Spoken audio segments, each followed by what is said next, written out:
다가오는 여름에 결혼이 예정돼 있어요. 어떻게 보면 코앞이라고 볼 수 있는데 여러 가지 고민이 생겨서 이렇게 사연을 보내보게 되었습니다. 사연을 보내기에 앞서 가족들은 물론이고 친구, 지인들에게까지 제 고민을 털어놓아 봤어요.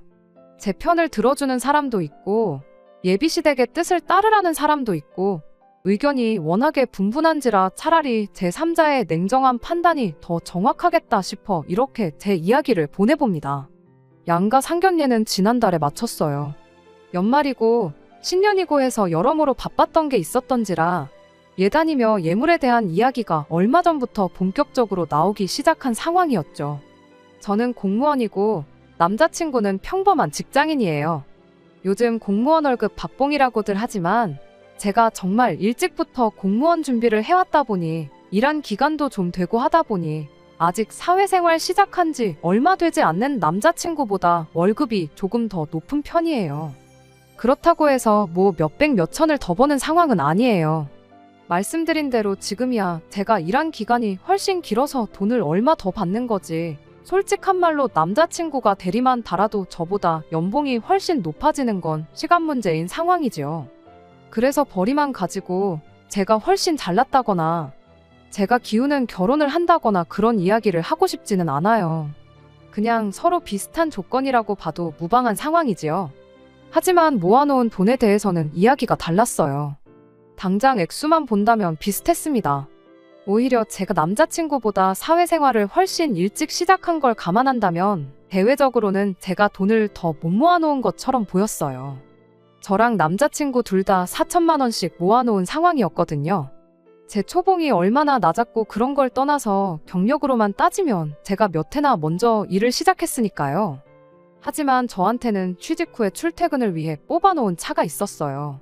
할부도 다 끝났고 감가상각 다 따지고 같은 모델 중고차 가격만 본다면 제가 차를 처음 샀을 때에 비해서 가격이 많이 내려간 건 사실이지만 그렇다고 해서 다른 차를 산다고 돈이 안 들어가는 건 아니잖아요. 저는 그 차를 그대로 가져가서 쓰기로 했지요. 그런데 각자 출퇴근하는 방향이 다르다 보니 남자친구는 결혼해도 여전히 대중교통을 이용해야 했는데 정작 본인은 결혼도 했는데 언제까지 지하철을 타야 되냐며 결혼 후에는 자기도 차를 뽑아야겠다고 나왔습니다. 보증금 걸고 할부로 사면 1,000만 원이면 된다고 하는데 갚을 돈이나 이자나 생각해보면 똑같은 거잖아요. 막상 남자친구가 뽑고 싶다는 차 가격을 생각해보면 4천만 원 모아놓은 게 사실 한 푼도 안 모아놓은 거나 마찬가지라고 봐도 무방하다 생각하는데 정작 남자친구는 반반 결혼한다고 생각하더라고요. 그러던 와중에 집을 2채 보유하고 있던 시부모님이 저희 살라고 집 하나를 비워주신다고 전해왔어요. 한푼이 아쉬운 상황에 남자친구가 외제차에 저렇게 목을 매니 듣던 중 반가운 소리였죠. 그런데 넘겨준다던 그 집이 장기적으로 봤을 때 메리트가 하나도 없는 집이었어요. 오래되긴 엄청 오래되었는데 단지도 작고 위치 또한 주변에 아무것도 없다고 해도 무방할 정도로 별 볼 일 없었거든요. 그런 입지 조건 때문인가 재개발 소식도 전혀 없었고요. 게다가 출퇴근하기에도 좋은 게 하나 없었어요. 둘 중 한 명 직장이랑 가깝기라도 했다면 그나마 생각이라도 한번 해봤겠는데 이건 뭐 차를 타도 대중교통을 이용해도 출퇴근에만 들어가는 시간이 어마어마했습니다. 그렇다고 집에서 지하철역이 가까운 것도 아니고 버스 노선도 차라리 걸어가는 게 빠르겠다 싶을 정도로 엉망이었거든요. 한푼이 아쉬운 와중에 집을 해준다는 사실만 가지고 감지덕지해야 하는 게 맞긴 하지만 아무리 그래도 이게 맞나 싶었어요. 출퇴근하면서 오며 가며 버리는 시간도 계산해봐야 하고 집이 저렇다 보니 솔직히 동네 치안도 별로 안 좋아 보이고 그랬거든요. 게다가 예비시 부모님도 투자 용도로 사놓은 집이지 실거 주목적으로 사놓은 게 아니어서 리모델링까지 새로 해야 할 판이었습니다. 먼저 새들어 살던 분이 집도 워낙에 지저분하게 쓰셔서 벽지 코너마다 곰팡이가 잔뜩에 샤시에서도 바람이 술술 들어오는 게 감기 걸리기 딱 좋겠더라고요. 이럴 바에 이 집을 급매로라도 정리를 하고 그 돈과 우리 모아놓은 돈을 합쳐서 새로 집을 구하자고 했어요. 남자친구한테도 당분간 차 살 생각은 말고 나도 내 차 팔아서 돈을 보탤 테니 그렇게 해보자고 했죠. 못해도 금매로 내놓으면 1억 초반은 받을 집이었으니 거기에 제 차까지 정리해 저희 두 사람 돈을 합치면 2억 정도 마련할 수 있지 않겠나 싶은 계산이었거든요. 그럼 적어도 여기보다 훨씬 더 좋은 환경의 위치까지 고려해서 집을 구할 수 있을 거라 생각했습니다. 그런데 예비시댁에서 반대를 해왔어요. 꼭 그 집에서 신혼살림을 차리는 조건이어야 한다더군요. 그게 아니면 그 어떤 지원도 해줄 생각도 없다고요. 오히려 저를 보고 요즘 것들은 이래서 안 된다며 혀를 차더라고요. 제가 거기에 살기 싫어하는 이유가 오래된 아파트라서 그러는 거 아니냐고 하면서요. 그것도 이유 중 하나인 건 사실이지만 그것만이 이유는 아니라고 제가 생각했던 문제점들을 집어서 말씀드렸죠. 오히려 저보고 아무것도 모른다고 뭐라고 하더라고요. 현재까지도 그 어떤 재개발 소식이 없으니까 더더욱 그 집이 메리트가 있는 집인 거 모르냐고 하더라고요. 요즘 것들은 겉만 번지르르하지 알맹이는 보잘것없다고 겉만 번지르르한 집에 살고 싶어하는 걸 보니 딱 알겠다는 겁니다. 지금은 아무 소식이 없으니 똥파리들이 꼬이지 않아서 저런 거지. 재개발 호재 하나만 터지면 그것만 가지고도 집값이 2배는 넘게 상승할 거라고 확신을 하고 있었어요. 괜히 헐값에 정리했다가 그 집이 대박이라도 나면 당신들은 배가 아파서 어떻게 사냐며 죽어도 그 꼴은 못 보겠다고 막무가내더군요. 예비시댁에서 저렇게 완강하게 나오니 제가 어쩔 도리가 없었습니다. 차라리 집을 지원받지 말고 우리 힘으로 어떻게든 해봐야 하나 이런 생각이 드는 와중에 이어서 또 어이없는 요구를 해오더군요. 자고로 남자 쪽에서 집을 해오면 여자 쪽에서 집값의 20%를 예단으로 해오면 기타 결혼식 비용은 다 부담하는 거 알고 있냐고 물어오며 미리 적어놓은 예단 리스트를 저한테 들이밀더라고요. 예단은 욕심내지 않고 별로 안 적었다고 하면서 예단을 조금만 받는 대신에 그 집 리모델링비 3천만 원을 저희 집에서 해주면 되겠다고 견적서를 들이밀더라고요. 이야기 꺼내기 전에 같은 식당 같은 식사 자리에서 똑같은 밥을 먹었는데 이 사람들이 뭘 잘못 먹고 이런 이야기를 다 꺼내나 싶었습니다. 게다가 가만 듣고 보니 말도 앞뒤가 안 맞았어요.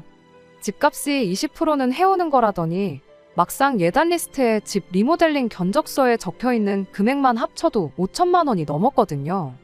결혼식 비용에 신혼여행 이것저것 합쳐서 계산해보면 거기서도 2천은 우습게 나올 테고요.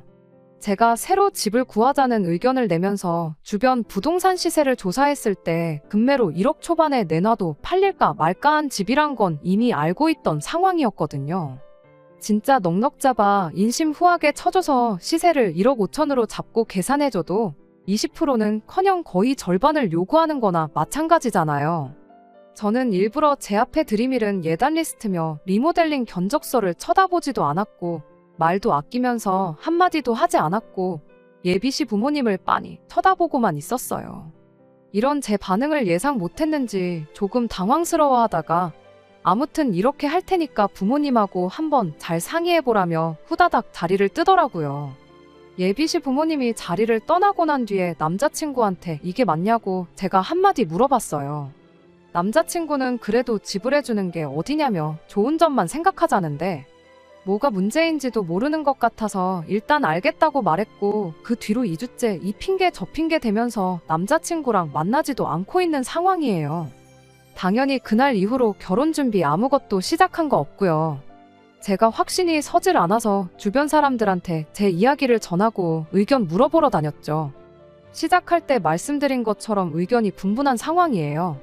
남자친구 말처럼 좋은 게 좋은 거라고 집 해준다는데 우리가 이득 아니냐. 재개발 호재가 없어도 집값은 언젠간 오르게 되어 있다 하면서 남자친구랑 예비시댁 말이 맞다는 사람도 있고요. 1억 5천도 안 되는 집 가지고 선심 쓰는 척 생색내는데 막상 남자친구가 차까지 뽑아버리면 그건 반반 결혼도 못 되고 오히려 저랑 저희 집에서 돈을 더 해가는 거나 마찬가지 아니냐는 사람도 있고요. 의견이 반반 갈리다 보니 저도 도무지 갈피를 못 잡겠네요. 제가 이기적인 건지 싶기도 하고요. 그래서 이렇게 여러분들 의견 한번 들어보고자 사연 보내봤어요. 그냥 친한 동생한테 조언해준다 생각하고 기탄 없이 이야기해주시면 참 감사하겠습니다. 안녕하세요. 몇 주 전에 결혼 문제로 사연 보냈던 쓰니입니다. 결론부터 말씀드리면 속 시원하게 파혼하고 돌아왔어요. 그 이야기 전해드리려고 이렇게 다시 한번 제 사연을 보내게 되었습니다. 처음엔 다시 한번 남자친구와 이야기를 해보기로 했었어요. 사랑하니까 결혼하기로 한 건데 돈 얼마가 중요하냐며 저희 부모님까지 나서서 좋은 점만 생각하라고 저를 설득하셨거든요. 저도 남자친구가 좋아서 결혼을 결심한 건데 너무 계산적으로 조건만 따지고 있는 게 아닌가, 나야말로 속물이 아닌가 그런 생각도 들어서 최대한 긍정적으로 생각하기로 했습니다. 하지만 그렇다고 해서 호구 잡혀서 살겠다는 생각은 아니었어요. 예비시댁에서 원하는 대로 하는 만큼 저도 확실히 짚고 넘어갈 건 짚고 넘어가야겠다고 생각했거든요. 그래서 다시 한번 예비시 부모님과 같이 해서 자리를 마련했습니다.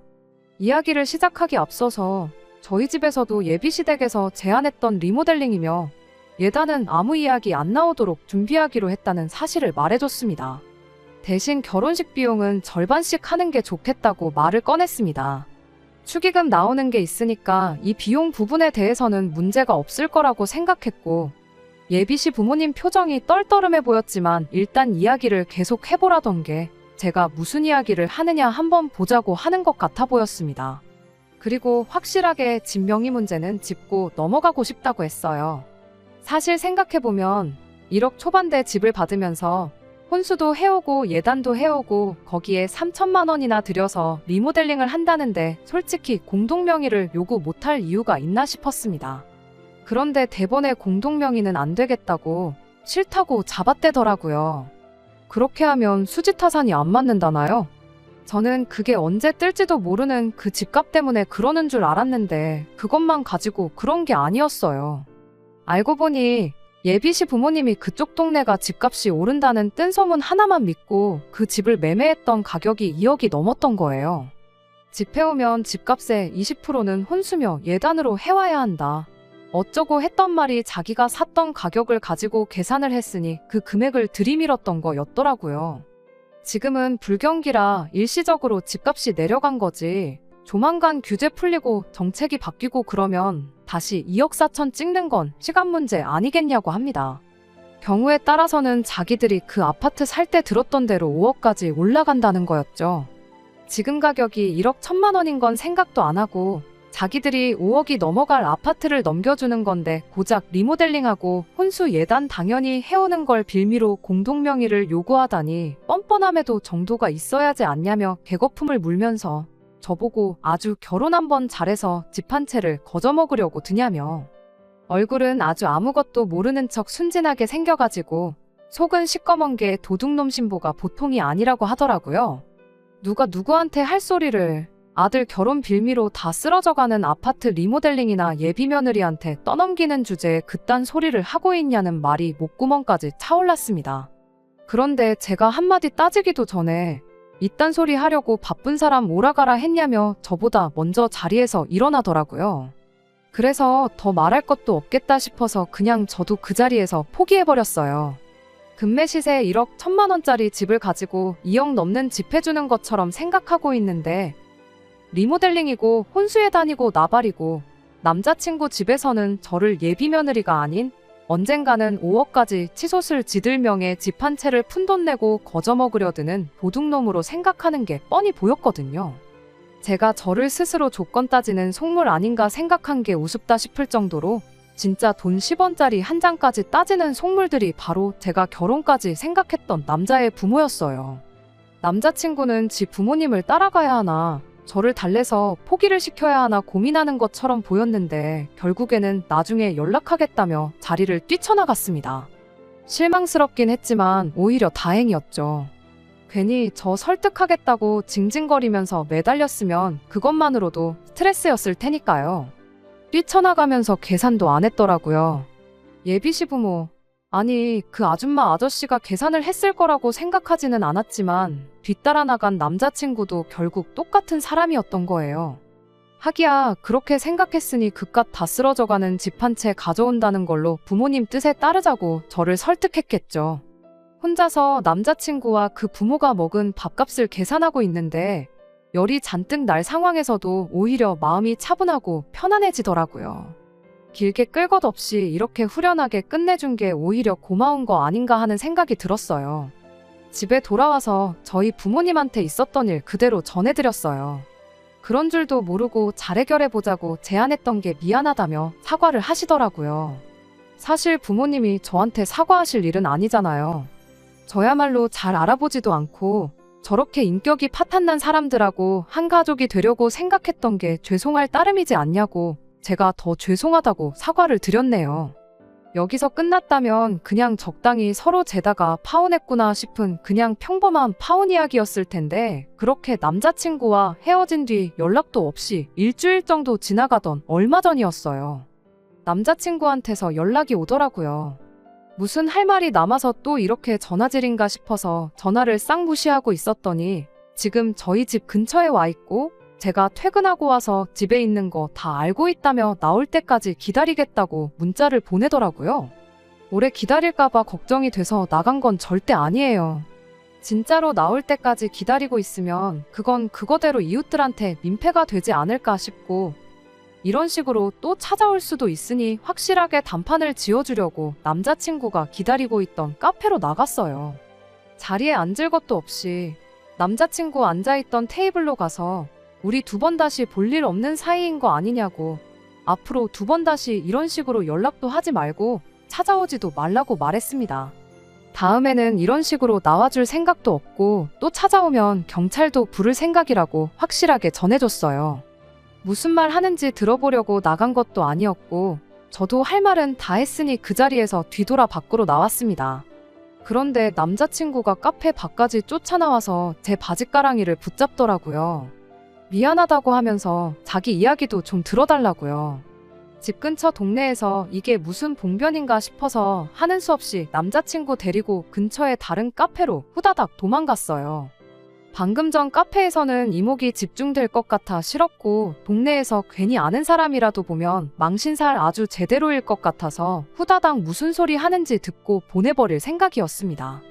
남자친구는 저를 보자마자 침울한 표정으로 그냥 제가 하자는 대로 할 걸 그랬다며 시간을 돌릴 수만 있다면 돌리고 싶다고, 후회가 된다고 말을 꺼내더군요. 일주일 만에 돌변해서 또 무슨 이야기를 하는 건가 싶었는데 참 부모라는 사람들이 너무하긴 했다 싶어서 남자친구가 다 안쓰러워졌네요. 가머니설에 소가 2억 5천에 들어간 집이 현재 1억 초반대에 거래가 되고 있다고 했잖아요. 그런데 세상에 그 집에 사실 대출이 8천이나 남아있었답니다. 남자친구네 부모님은 집값이 언젠가 5억으로 올라가기만 하면 이자로 날려먹은 손해도 다 메꾸게 될 거라며 꾸역꾸역 그 집을 쥐고 있었던 거예요. 그리고 여태 손해본 게 있으니 그 집을 처분할 수도 없는 상황이었던 거고요. 그러니 그 집을 저희들 결혼을 빌미로 아들인 남자친구에게 떠넘길 계획이었나 봐요. 그러던 와중에 또 공동명의니 뭐니 하니까 또 손해보는 느낌이 들은 건지, 아니면 그 과정에서 대출에 대해서 제가 알아챌까봐 그런 건지 싶어서 반대를 했던 거고요. 그런 식으로 우겨대다간 제가 파혼을 결정할 거라고는 꿈에도 생각을 하지 않았었나 봅니다. 그날 그 자리에서 그렇게 자리에서 떠나버리면 세게 나오는 그 모습에 제가 겁이라도 먹고 당신들이 제시한 조건을 다 받아들이고 이 결혼을 할 줄 알았나 봐요. 오히려 저는 그 덕분에 파혼을 결심하게 되었던 건데 말이죠.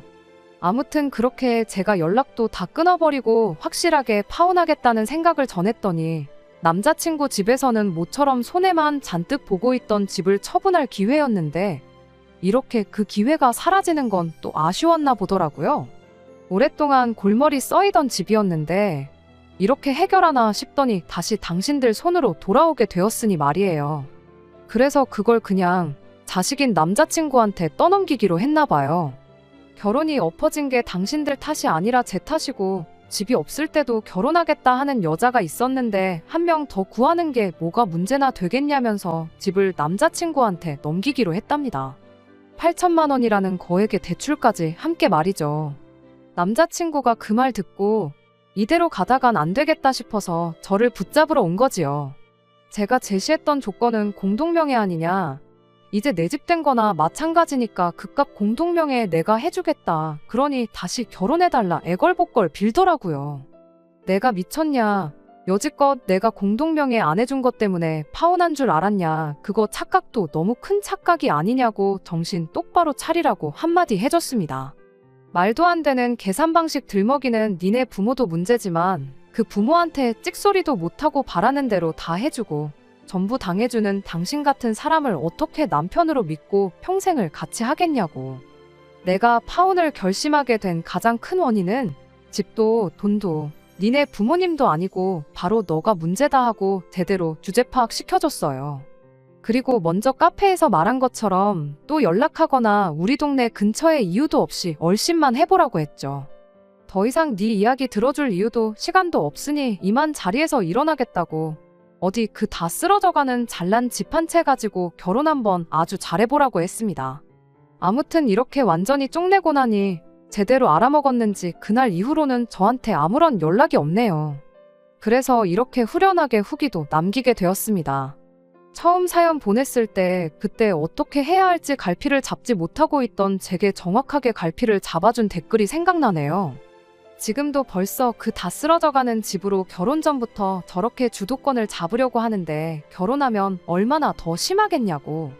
굳이 똥인 거 뻔히 아는데도 그 맛을 봐야겠으면 한번 찍어 먹어보라던 그 말이 말이에요. 똥인 건 알았지만 그렇게 오랫동안 한 곳에 고여서 썩을 대로 썩어버린 똥이란 걸 알고 나니 이 결정 자체에는 후회가 없어요. 다만 다시 다른 사람 만나서 연애하고 결혼 이야기까지 가게 되는 게 언제가 될지 도무지 엄두가 안 날 정도로 까마득한 게 마음에 걸리긴 합니다. 그렇다고 남자친구와 다시 잘해보겠다는 건 절대 아니니까 걱정 마세요. 똥차 가고 벤츠가 온다니까 제 가치를 키우면서 느긋하게 있으면 언젠가 그 벤츠가 알아서 나타나겠죠 뭐. 끝까지 들어주셔서 감사합니다. 오늘의 사연은 여기까지입니다. 구독과 좋아요, 알람 설정 부탁드리고 더 좋은 사연으로 다시 찾아뵙겠습니다. 감사합니다.